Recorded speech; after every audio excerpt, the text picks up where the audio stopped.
Live from Liverpool, the Dark Paranormal, Season 12.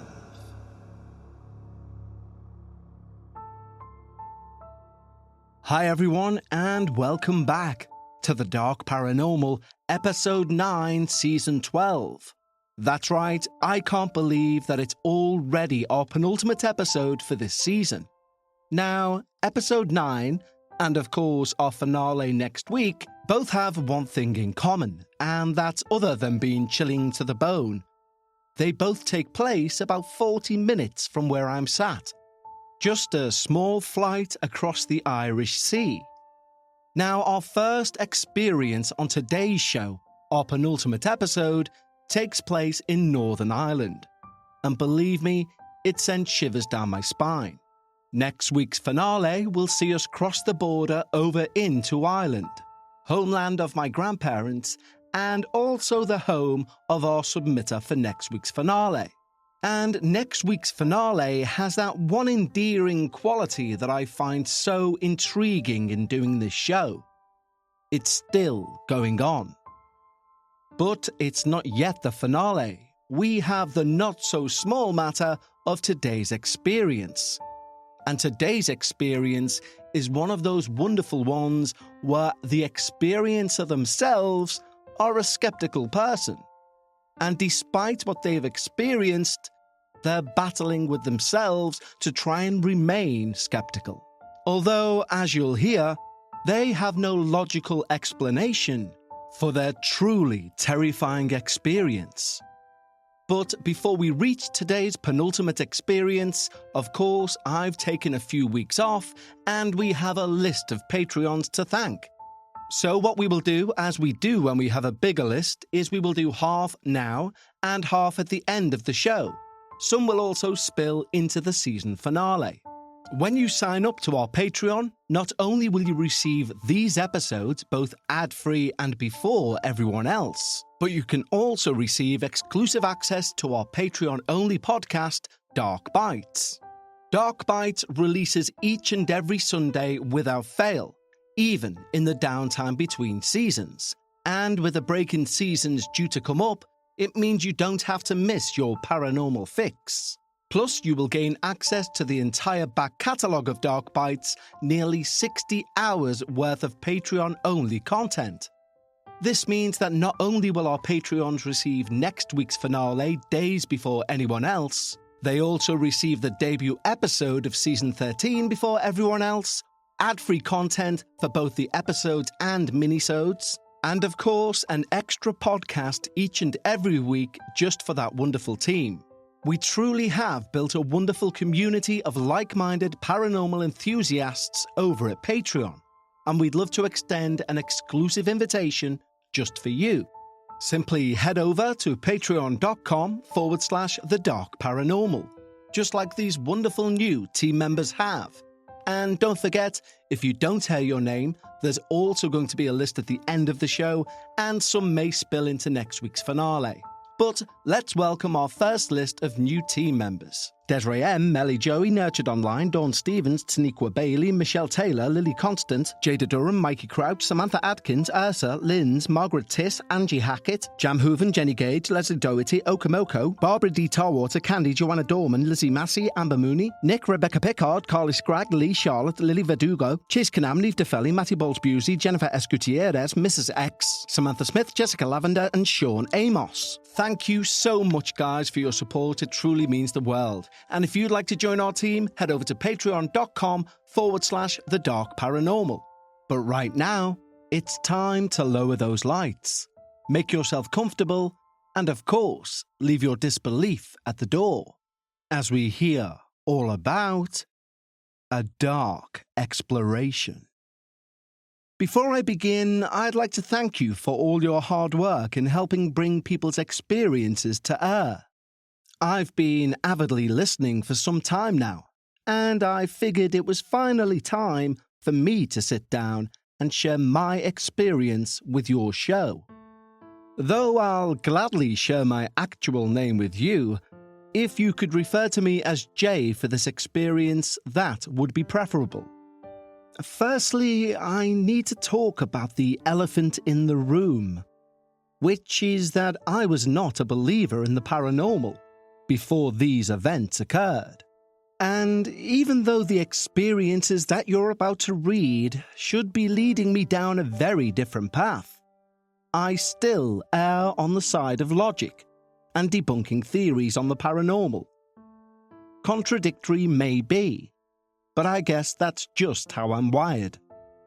As a massive lover of horror films, I think I just became desensitized to anything strange or scary. Call it a defense mechanism if you will. But rest assured, after my experience, which I've done my utmost best to justify was just coincidences, I've become more open-minded, let's just say that. Before the events that took place, I was just a very normal guy. I still am, I guess. I work an honest 40-hour-a-week job. I'm married with 2 young kids, and I reside in the countryside, just on the outskirts of Belfast, Northern Ireland. I guess this all started through my love of urban exploring. I'm sure many of the listeners will know what I mean when I say that, but for those who don't, it's pretty much exploring abandoned buildings, be it schools, hospitals, prisons, shopping centres, you name it, we've explored it. I had a mild interest in doing urbex, which is the hobby's condensed name, urban exploring, by admiring fellow explorers' photos, but I didn't think I would have the time or find the right team to venture out for myself. Until one day, right out of the blue, I was contacted by an old work friend. He'd been looking through some old Facebook memories and thought it would be a good time to get in touch for old time's sake. I'll call him Steve. Well, me and Steve got on like a house on fire back in our days working together. So when my phone rang late one Saturday night, after a few drinks with the wife, and it was Steve asking if I'd like to tag along for a trip to an abandoned prison, I obviously jumped at the chance. I put the phone down and said, "This is my chance to go urban exploring firsthand." My wife could hear the joy in my voice, and she knew of my interest, and obviously also knew that me and Steve were good mates, so she happily agreed to let me go out. "Go on then, you go ahead. The kids are in bed," she said. "I'm tired, I'm going to hit the hay, but you head out and enjoy some lads' time." I quickly threw on my work boots, threw a torch in my bag, and awaited Steve's arrival. Well, the first trip was amazing. Walking the empty, dark corridors was exhilarating, and for most people, I imagine it would send them packing. But I felt at peace. In a good way. I've always been a fan of the dark, and I can't sleep unless I'm in complete darkness. So I surprisingly felt right at home. The night was spent taking photos of all the things left behind, and of course catching up with an old friend. Well, before I knew it, I was hooked. And I became quite the urban explorer, upgrading all my gear and doing research on all the places that we could try next. I was truly in my element. After a year of nighttime adventures, we came across an abandoned hospital a few miles up the road from where I lived. Well, it was notorious for being difficult to get into, as it was always sealed shut. But Steve phoned me one night, explaining someone was in there recently. "Hey Jay, so tonight's the night. We're going in."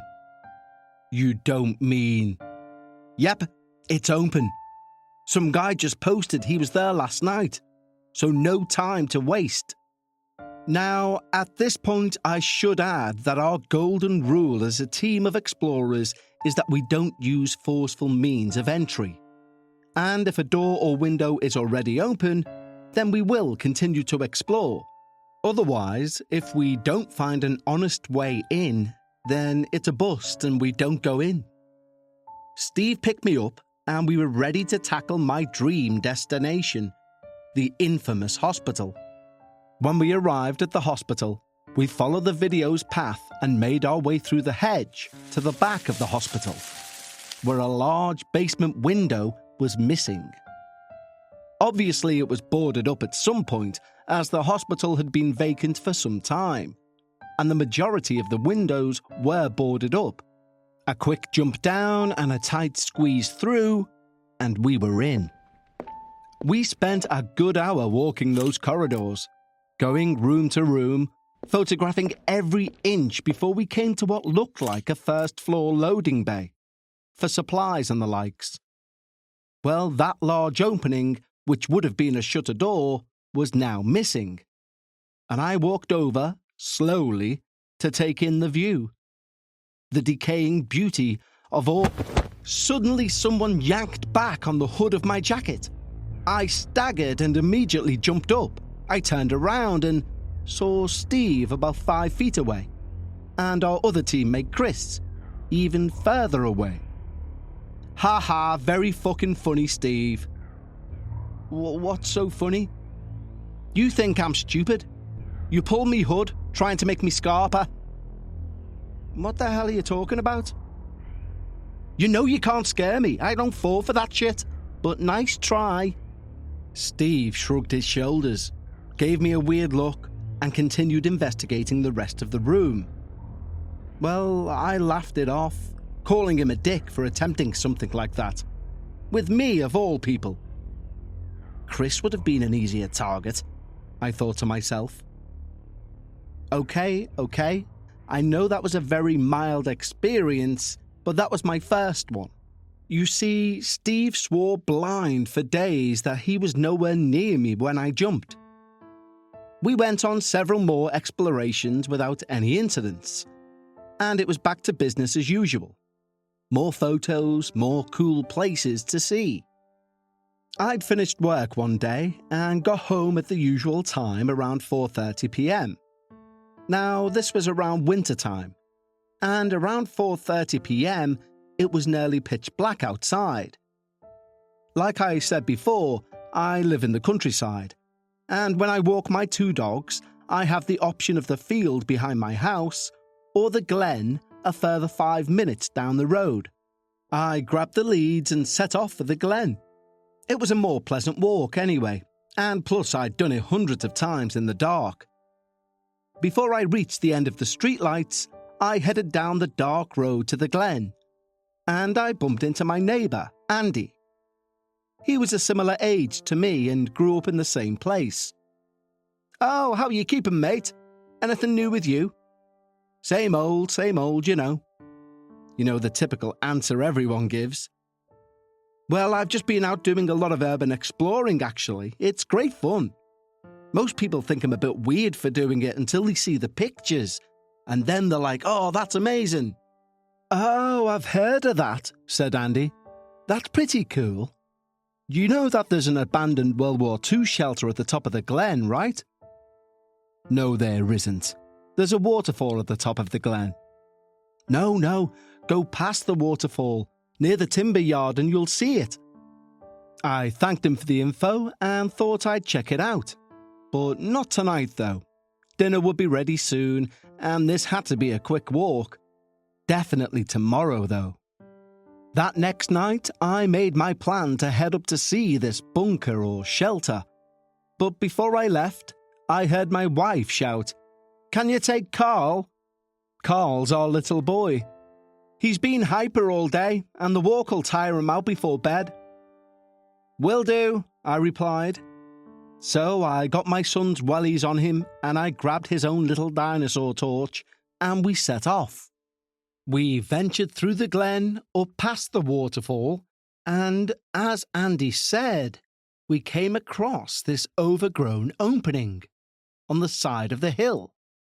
I walked over and pulled back the ivy, and found the numbers 1941 engraved on the concrete entry. Holy shit! This is it.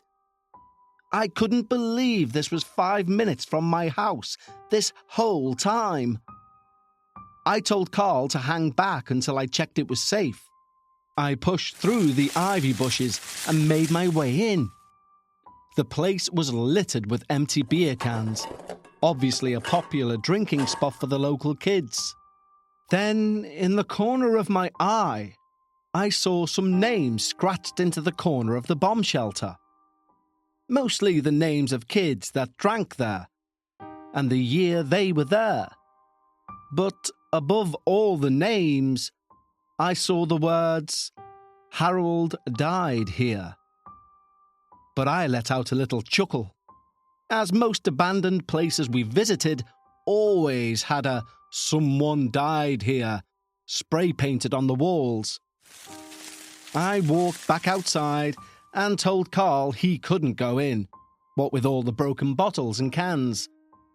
Thankfully, he didn't put up much of a fight and was happy to head home, walking ahead of me. Then, from behind me, I sincerely heard in a low grumble, "Harold's still here." I shot around to see where that came from, panning around the trees with my torch back and forth to see if anyone was lurking about. I quickly grabbed Carl's hand and began walking with pace out of the glen. But after about 10 steps, I see a light up ahead in the trees. I stopped and told Carl not to make a noise. "Stay quiet, Carl," I said, hunching slightly, trying to focus on their torchlight ahead. Then, from the direction of the torchlight, I hear, "Hurry up, Dad. Mummy will shout at you." It was Carl's voice. I froze in utter terror, because if that was Carl, whose hand was I holding? I slowly turned around to my right to see, and I felt the grip loosen, and there was nothing, absolutely fucking nothing. I ran off to catch up with Carl, grabbed him on the way, and we ran to the end of the glen. Completely out of breath, I asked him, "Did you see who was holding Daddy's hand?" "Don't be silly, Daddy. I was here." "I'll tell Mummy you were holding another girl's hand," he chuckled. I just couldn't sleep that night. I tossed and I turned thinking about whose hand that was. I convinced myself it was just adrenaline and that I'd imagined it. I didn't let it bother me over the next few weeks. I even began laughing at myself. How did I even let myself believe I heard a voice? Or better yet, was holding the hand of someone that wasn't my son? I've just watched far too many movies. No, I imagined the whole thing. Well, several months went by, and I'd completely forgotten about my experience at the shelter. I was flicking through Instagram, checking other local urban explorers' pages and trying to find a new location, when I stumbled across a paranormal team. Well, they'd recently visited an abandoned morgue. We'd heard rumours of this morgue, but we had no idea where it was. So I decided to reach out and make inquiries to the location. And we ended up hitting it off. They shared our love of urbex just as much as they did paranormal investigations. And they offered me a chance to go on an investigation the very next night. Now, I was always the hard skeptic in our team, unsurprisingly. And the other members had a keen interest in the paranormal. And they would attempt their own investigations, using apps on their phones, which, in my opinion, are all just gimmicks. So I threw it out in our group chat that I'd just been in touch with a paranormal team, and they'd invited us all along. Unfortunately, as it was midweek, none of them could commit, so I decided to go on my own and see how it all worked. And who knows, if it was good fun, then they could all come to the next one. Well, the next night came, and I made the 20-mile journey to the map pin they'd given me. It was in the middle of nowhere, and the old hospital was across the road from it. So it was clear why this morgue had stayed undiscovered for so long, as you wouldn't have suspected it on the other side of the road from the hospital. I made my way through the bushes and found myself stood in front of a completely overgrown building. I was met by a tall fella called Robbie. "You must be Jay. My wife's been telling me all about you. Follow me." Well, we ducked under more bushes and found our way in through a door of the morgue. Their team had been there a while and had already most of their equipment set up for the evening's investigation. I was introduced to everyone, and then the rules were laid out to me. "So, have you ever done anything like this before?" said Robbie's wife, Claire. "Who, me? No, never. I'm quite the skeptic in all honesty, but I am very interested. Plus, my team would love all this, so I'm here to pass on what I see and see what's involved." "Okay, well, if you're not comfortable doing anything on your first night, don't worry. You can be a fly on the wall. Just take everything in." "Brilliant, I'd appreciate that," I replied. Their experiments began with the usual: dowsing rods, black mirrors, before bringing out the Ouija board. Now, I've never believed in the authenticity of the Ouija board, and I've always convinced myself someone is moving the piece. So I was looking out for the signs, white fingertips of the pressure of people pushing it, etc., identifying the one who's actually moving the planchette. I was asked if I'd like to partake, and I kindly rejected. I was happy enough to watch, though. Now, I know what you're probably all thinking hearing this. Well, if you don't believe, what's the issue with using it? Well, you see, my wife does believe. And before I left the house that night, she literally begged me not to use a Ouija board if one came up. So I was purely acting on the request of my wife. 3 members of the team began using the board, calling out to anyone who may be present. They got a few names and asked the usual questions. All the while, I'm staring at their hands, trying to see exactly who is moving it. Then they made contact with a man. He didn't give his name at first, but they asked if he had a message for anyone in the room. Well, the damn planchette moved in my direction. "You have a message for Jay?" The planchette moved to yes. "What's your message for Jay?" Claire asked. "Watching you," it spelt out. "You're watching him?" Again, the planchette moved to yes. "Where are you watching Jay?" B-O-M-B. "Does bomb mean anything to you, Jay?" I shook my head nervously. H-A-N-D. "You watch his hands?" asked Claire. The planchette moved to no. "Do you want to hold his hand?" The room chuckled. The planchette moved to yes. I shit myself. Bomb. Hand. I knew where this was going. I only just met this team and I'd never told them the story of the shelter. So how the fuck were they doing this? Claire asked me if I wanted to ask anything. "What's your name?" I calmly asked. H-A-R-O-L-D. I could feel every inch of my body shake. This isn't real. They must have known. I've only told Steve. Have they been in contact with him? Every rational explanation was going through my head.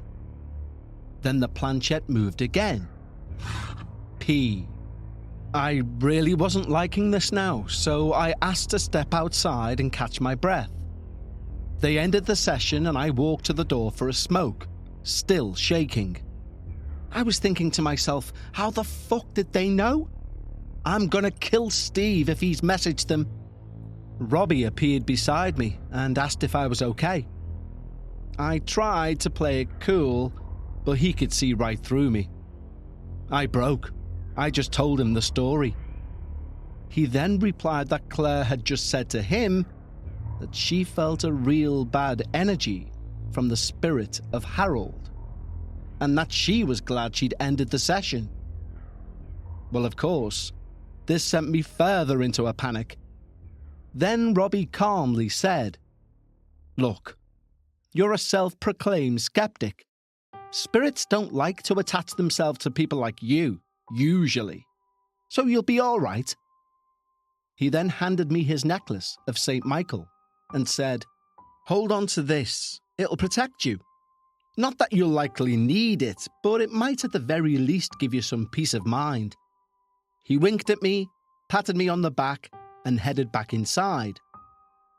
I stood outside for the remainder whilst they finished up, packed away the equipment, etc. Well, we all made our way back to our vehicles, and we're all joking away like we've been friends for years. "Trust the new guy to get a reaction on his first night," one of them shouted over from their car. "Yeah, it took me months before someone had a message for me," someone else chimed in. That sort of put me at ease, and they all said it was a good investigation and not to worry. I trusted them, waved goodbye, and headed off home. But when I arrived home, I noticed I had an Instagram message from one other team member, Ruth. It read, "Hi Jay. Look, I didn't want to say anything to you as you looked pretty shaken up already. But just before we ended the session, the planchette was still moving. Now, Claire was more fixated on you, just to make sure you were okay. But I kept watching. And I don't want to freak you out, but I think you should know. The next letters that came through were P-A-L, pal. And then Claire ended the session. I just want you to be careful. Much love, Ruth." I sat there in my kitchen, nearly tearing up. What has just happened? Things like this don't happen to me. I didn't attend the next investigation, but I encouraged my team to tag along, as I knew they'd enjoy it. I eagerly awaited their feedback, or to hear what they'd experienced. I was disappointed to learn they'd had a quiet night, which only added to my anxiety of my night with them. But, as I always do, I put it down to pure coincidence, and I happily put it all behind me. I went another 10 months with nothing, and I happily brought my team of explorers to the bomb shelter, and it was a quiet visit. And I've also been to a few more investigations with my now new paranormal friends. But I've had no messages when it came to the Ouija board, nor have I participated. I made it clear to them that I'd never use it. But then around Christmas of last year, I had my next run-in with Harold.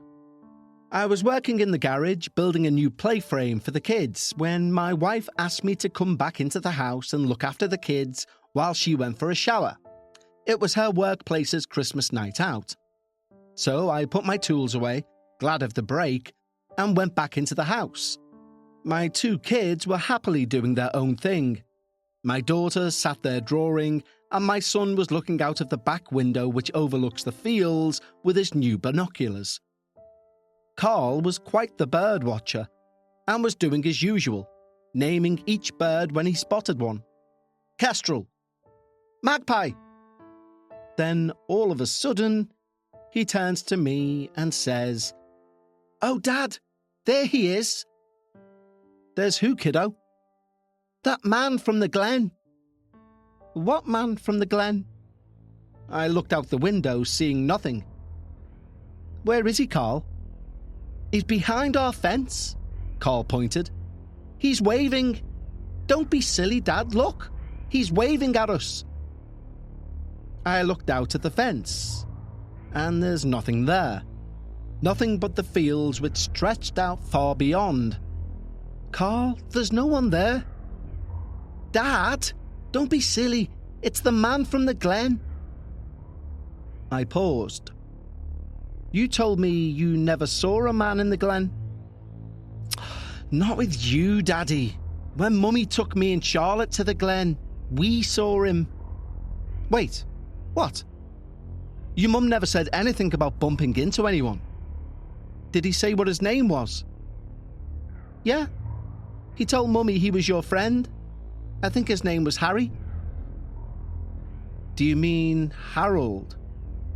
Yeah, Harold, that's the one. He said he was Daddy's friend, Harold. I just stood there, scared to my very core. There hasn't been a single moment in my life where I felt utter fear like that. Thankfully, to date, that was the last time his name was mentioned, and I can only hope it stays that way. Thank you for taking the time to read my experience. Jay. Well, Jay, thank you so much for submitting your true paranormal experience for episode 9. Now, I know one thing. I just feel it in my bones. I don't think you've experienced the last of this, and I'm not trying to scare you. I think things will have already happened.